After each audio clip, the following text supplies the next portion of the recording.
Welcome to This Explainer. You know, if you're a parent, you already know your living room can sometimes feel like a wild, totally unpredictable frontier. One minute it's peaceful, quiet play, and the absolute next, it's a full-blown meltdown. Well, today, we are taking a really focused look at some absolutely fascinating research, straight from top early childhood educators. We're going to distill their insights to completely transform how you understand, and honestly, how you handle those everyday meltdowns right in your own home. We're talking about the hidden, powerful link between your child's feelings and their ability to actually learn. So, picture this highly relatable scenario for a second. Your child is happily stacking up some wooden blocks. It's going great until, suddenly, the tower wobbles and crashes to the floor. What happens next? Usually, a massive tantrum, tears, and them completely throwing in the towel. It is an incredibly frustrating parenting moment, right? And it usually happens right before you've had your morning coffee. And the sheer volume of that toddler scream is literally rattling the windows. But here is the secret we're unpacking today. What looks like bad behavior, or just them being overly dramatic, is actually a neurobiological cry for support. They aren't trying to give you a hard time. Their brain is genuinely struggling to process the disappointment. I really want you to let this quote sink in. Children cannot learn effectively if they are emotionally overwhelmed. This shatters a massive, massive myth in parenting and early education. We so often think of academic readiness, learning to count, read, or focus, as something entirely separate from emotional regulation. But this source material makes it crystal clear here. A child who feels unsettled or misunderstood is going to struggle to stay present. They literally cannot absorb new information if their internal alarm bells are ringing. Section 1. Emotions drive all learning. To really understand why emotions are the absolute driver of learning, we have to zoom in from that everyday child behavior straight into the hidden world of neurobiology. Because let's face it, to change the behavior, we first have to understand the brain. When a child is experiencing emotional distress, fear, or just a lack of connection, their brain becomes a stressed brain. It gets completely driven by cortisol, and it shifts right into survival mode. When a child is anxious or withdrawn, the brain physically blocks learning because it is way too busy looking out for danger. Contrast that with a secure brain. When a child feels safe and emotionally attuned to, it activates the brain's reward systems. They freely explore, they're joyful, and they're intensely curious. Learning doesn't just become possible, it actually becomes pleasurable. And the command center for all of this, that's the limbic system. This is the brain network governing mood, behavior, and, crucially for our kids, memory formation. When there's ongoing emotional disconnection, this specific system just gets flooded with stress hormones. What that means is that focus and memory formation become practically impossible for a child. It's not that they stubbornly won't pay attention to you when they're upset. It's that their flooded limbic system is dictating that they actually can't. Section 2. Inside your child's brain. Let's explore how creating a solid foundation of safety directly shapes a child's cognitive growth and their willingness to tackle hard tasks. Think about this really powerful concept for a second. Motivation is emotion in action. A child's bravery to try something difficult, or their ability to persist after they make a mistake, well, it isn't about how smart they are. It is entirely rooted in feeling emotionally safe. How they feel about themselves, the task in front of them, and the people around them directly dictates their willingness to engage and try again. When you, as the parent, take a moment to notice, name, and respond to your child's feelings, you establish that vital emotional safety. And just look at the massive cognitive and social benefits that bloom naturally when you do this. They can concentrate and easily transition between tasks, which means goodbye epic meltdown when it's time to leave the park. They can problem solve and recover from setbacks. They develop a deep, lasting belief in their own abilities, which educators call self-efficacy. And socially, they learn to empathize, listen, and cooperate. All of this incredible growth unlocks just from feeling safe. Section 3. The power of co-regulation. So, the big question is, how do we actually build that safety when our kids are losing their minds over a broken block tower?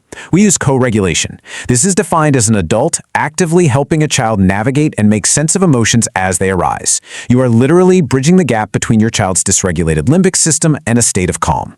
You're compensating for their lack of internal capacity. We really have to remember, young children just do not have the biological ability to manage complex feelings alone. They are not miniature adults who should, just know better. They desperately need this external guidance to physically calm their nervous system down. And the crucial, game-changing point to remember is this. Over time, this external guidance becomes internal capacity. Every single time you step in to calm the storm, you aren't just putting out a temporary fire. By consistently acting as their emotional anchor right now, you are literally wiring their brain to self-regulate in the future. You are lending them your calm nervous system until theirs is finally mature enough to do it on its own. How cool is that? Section 4. Practical strategies for home. Okay, so it's one thing to understand all this neurobiology, but what do you actually do when the screaming starts? Let's bring these high-level concepts right down into the living room with exact, home-based strategies derived directly from top practitioners. Step 1. Your own energy matters most. Use a calm, consistent tone and open body language to de-escalate. If you escalate, they escalate. Step 2. Just sit quietly with the overwhelmed child. Don't demand they get over it or rush them to move on before they're ready. Your quiet presence alone signals safety. Finally, step 3. Once the storm passes, help them identify the frustration. Say something like, "Wow, you were so mad that the tower fell." Validating the feeling helps them process it, and then you can gently guide them to try building it again. Here are a few more specific, validated scripts and actions from the source material that genuinely build a child's sense of competence. First, encourage them immediately after a mistake. When they fail, that is exactly when they need your warm support the absolute most. Second, use the phrase, "You worked so hard on that." This teaches them to value their own effort way over achieving perfection. Third, proactively help them give words to their feelings. Helping them say, "I am scared," prevents them from needing to chuck a toy across the room to show you they're scared. And finally, just gently remind them to take a breath when you see that frustration starting to bubble up. Section 5. Building lifelong resilience. Now, I know it might feel like a ton of work in the moment, but let's look at how this builds across the most sensitive window of brain development, from birth to age 6. At 0 years old, a baby internalizes a basic sense of safety purely through caregiver attachment, basically just having their needs warmly met. By the time they hit the toddler stage, right around 2 to 3 years old, they are encountering big boundaries. They rely heavily on you for external co-regulation to navigate those intense daily frustrations. And by age 6, those early emotional patterns actually begin to solidify. How you co-regulate right now literally becomes their long-term habit for handling school, stress, and friendships later on. So remember, as a parent, your daily goal isn't just stopping a tantrum so you can finally get some peace and quiet. As nice as that sounds, you are playing the long game. You are steadily cultivating these deeply resilient traits. Because of your co-regulation, your emotionally secure child will eventually adapt well to change. They'll persist with difficult tasks instead of giving up. They're going to navigate social situations thoughtfully, and they will be able to express their needs clearly and appropriately. These aren't just nice-to-haves, folks. These are the absolute foundation of a successful life. Which brings us to this beautifully realistic perspective.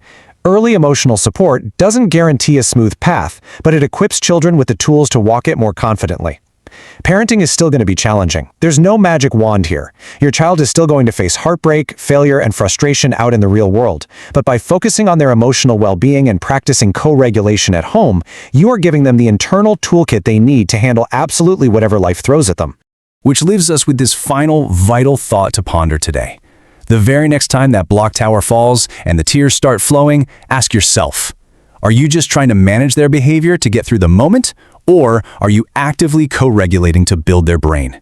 You have the tools, you have the empathy, and now you definitely have the science. Use those everyday meltdowns as opportunities and just watch how beautifully your child grows. Thank you so much for joining me for this explainer, and happy parenting.